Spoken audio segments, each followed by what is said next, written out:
P&O have a great theme night on board the ships and it's called the GATSBY Party. And it's been a huge success for them. With the launch of the Pacific Explorer, they approached us to produce a production show for the Marquee Theatre that would accompany the theme night. Graham Gillies from our company, Grayboy Entertainment, immediately began thinking about the creatives we would use and locked in our musical director, David Pritchard-Blunt, first to begin working on the overall music and the shape of the show. Very exciting opportunity working with David Pritchard-Blunt in, well, how we're going to do this, and sitting down and taking possibly 50-50 of new songs and actually old songs and then making them come together so well in this 40-minute production has been fun. I was absolutely excited, as always. It's always exciting to be asked to do a Grayboy show, full stop. But in particular, this show is particularly excited because it's a swing show. We're going a bit old school in this. People don't do this so much these days, where it's a whole bunch of guys in a room just playing. This show has brought it back in spades, which is fantastic. I am very fortunate that I do get to work with certainly most of Sydney's, if not some of Australia's top line players. There was some real genuine scary talent going on in that room. An absolute pleasure to get to work with those guys. Kelly Abbey is a star in her own right. Kelly Abbey, geez, what an amazing woman. She really understands the music and how the body should move with the music. She's not one of the top choreographers in this country without good reason to be. Well, Kelly's renowned not just nationally but internationally as an incredible choreographer and a great director, which is what we needed for the show from the beginning. We need someone to come on board, take the whole musical production and make it zing. Kelly came on board and took it from here to here. I was delighted because it was like a little gift, because I'd just been doing Cabaret the musical, choreographing Cabaret, and so my head was in the 1930s, and then they came to me and said, you know, do you want to do this show? It's going to be a 1930s show. It's you know, like a Gatsby-like show, and they played me some of the music. I was really excited, and my head was already in that space, so it was just like taking a next step creatively into what I was doing, into another, you know, a brand new show in 1930s that we could kind of create from scratch. I actually grew up with big bands. My first job out of school was in a big band. So all this music just made sense to me. It hits a real nice warm spot here for me. I love the music on this show. I mean, Dave Pritchard has done an incredible job of doing all the arrangements and the orchestrations.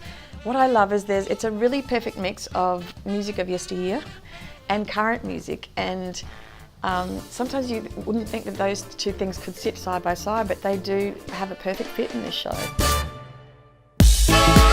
I had a lot of fun designing this show. Graham's idea was to base it in a beautiful period nightclub for the majority of the show, and then an outdoor pool party and an interior mansion for the finale. So the main goal was to design LED screen content and also hard practical sets that would merge together and give you the idea of an opulent, sultry nightclub or a bright outdoor space or the lush interior of a ballroom in a mansion. Starting with my basic designs and then working with Graham and Kelly on the final 3D looks was really great. I loved working with Scotty. He's an artist of his own. Like, he does this incredible work, and it was just really great to be able to sit down with him and creatively talk about, you know, what we could do and how we could achieve it. There's scenic elements. Having the screens in the show just brings a whole other dimension to the show that makes it of quality. Apart from the 3D designs that were created for the show, we also had to do some green screen filming to add certain other elements to the show's look. With the green screen shoot, we had a lot of different elements that we needed to put in there and try and find and source. Basically, we have to hire the green screen studio, we have to hire the talent, we've got to source the props, we've got to source particular costumes, because the costumes are not actually made for the production show just at that point in time. It was fun working on that shoot for the show. Having the team at Grayboy put it all together, especially the casting with Stephanie from our agency, Brett Clark with the multitude of props that were required for the shoot. We had a great makeup and wardrobe team who assisted Sean Higgins, who filmed everything for us. And having Kelly there with the team shooting over those few days was a lot of fun, but it also ended up being really essential, as everything we filmed was used as part of the show's look. Adding the film moments into the screens, like the musicians in the nightclub scene or the crowd of people gathering to celebrate in the finale, it really added extra depth to the show that we needed.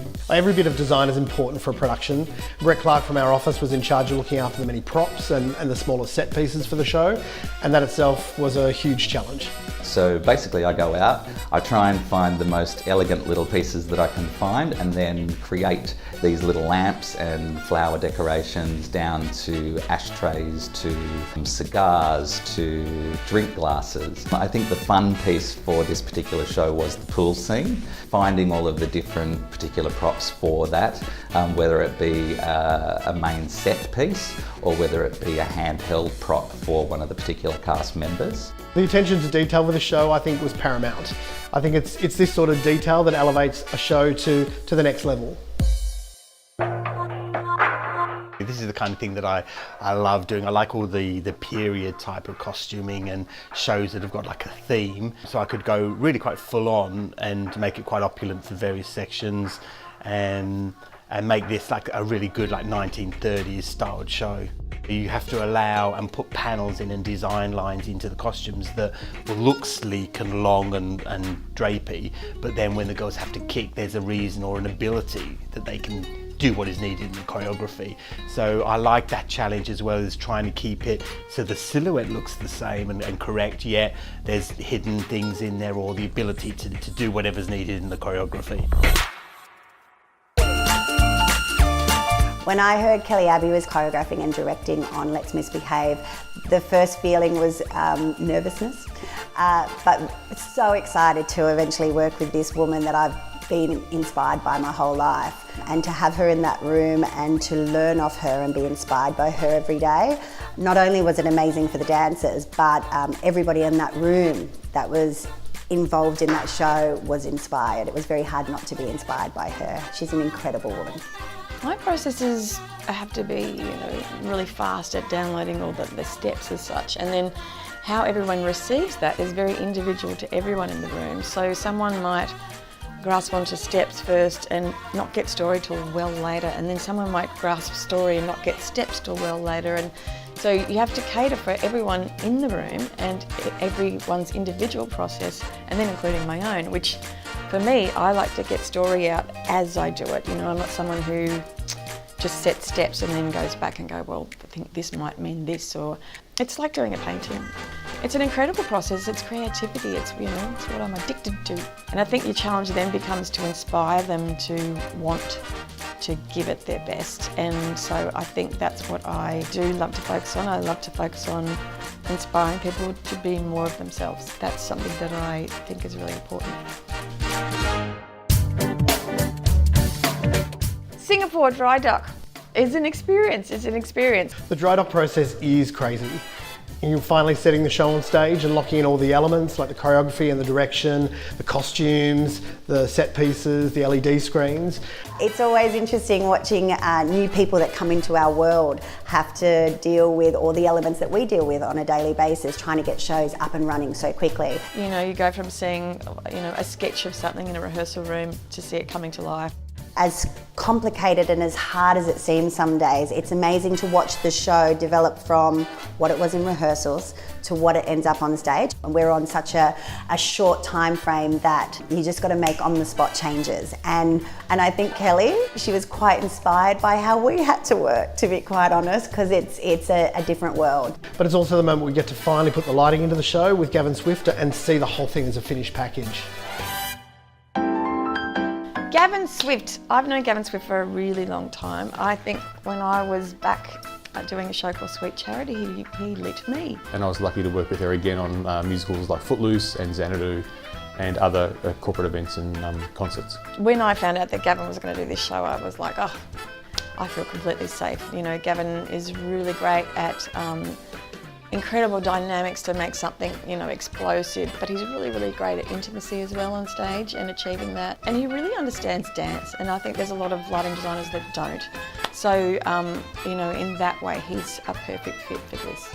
The show is obviously a 1930s theme, but we use modern music, and so we have to also play that juxtaposition somehow with lighting, and just sort of being able to tell that journey lighting-wise So the audience know where we are, and they accept where we are from that sort of 30s perspective, but they also accept the jump into modern music. I think Let's Misbehave is a fun, exciting, bubbly show that everyone is going to enjoy. I think we aimed for it to be a really great connection to the theme night that happens on the show. I think Let's Misbehave is a brilliant show. It actually works as a strong narrative piece, telling a story and following four main characters. And then you add to that the dancers and Kelly's razor-sharp choreography, and you've got a great show. You know, the audience steps into the theatre and they're transported back to the 1930s for, you know, a 45-minute show, and then they walk out of the theatre and they hit the Gatsby party and they party on all night. You know, sitting with all the other productions, it's so good to have that full, dare I say, Broadway-style musical. It's a lovely show to sit and watch and enjoy, and I think audiences will love it. To go into the room and be able to sit and experience this show and be dressed in the audience as they are dressed on stage is something that really brings them into the world. I think that was our aim, to do that, and hopefully we've done a good job.